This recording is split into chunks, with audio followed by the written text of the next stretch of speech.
Last week, one of the biggest names in weather was right inside those doors, paying a visit to the Penn State Department of Meteorology, and it might not be who you'd think.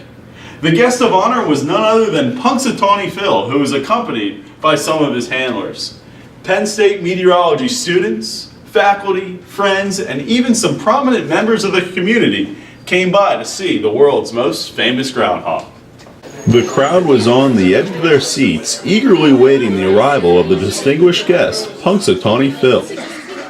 Finally, the moment came as members of the Punxsutawney Groundhog Club addressed the crowd and even answered some questions.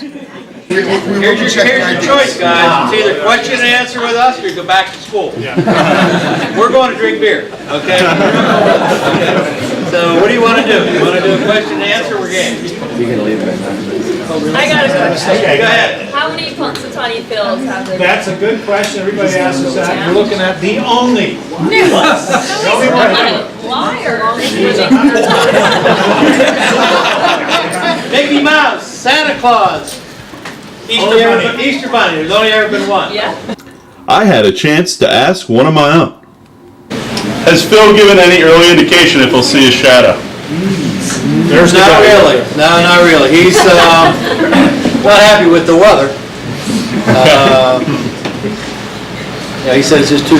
He'd like to see a little more sunshine, so he can lay out next to the window and have a little sunshine come in and warm him up a little bit, do whatever. The handlers were quite entertaining, and I asked President Bill Feely why he felt like it was a good idea to bring Phil to Penn State. Well, we wanted to come here and just learn from you folks, and hopefully you can learn from us. You have the science of it, we have the common sense end of it, you know what I'm saying? And we're going to try to feed, and again, we have to put the two together to make things work.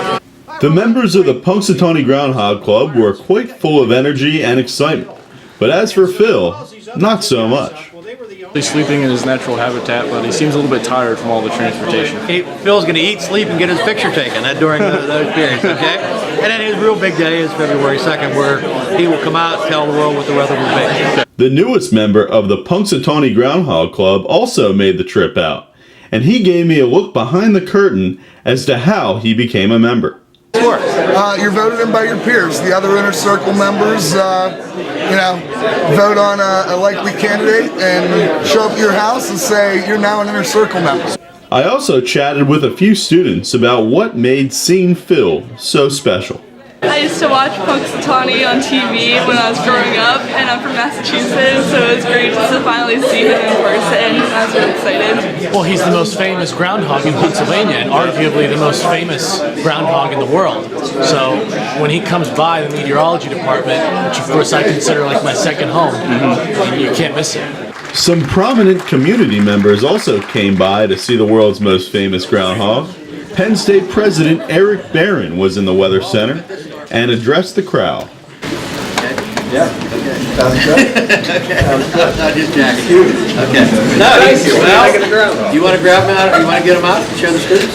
I really don't know. Okay. Also in attendance was AccuWeather legend Elliot Abrams and gave Phil some credit for his predictions. But, I mean, most animals and plants in nature respond to cues from the environment, and I guess it's believed that this is one of those cues. And this isn't his first encounter with Phil either. I was inducted into their Hall of Fame for the Weather Museum. Oh, wow. And it was very enjoyable. The VIP section, there was actually a thunderstorm that morning. And as I saw the sun come up, there's the groundhog being taken. I think the groundhog bit the handler at that point. But, if I was a groundhog being awakened in February, what would you do if you're awakened at sunrise on February 2nd on a chilly morning? He also had a special message for viewers like you.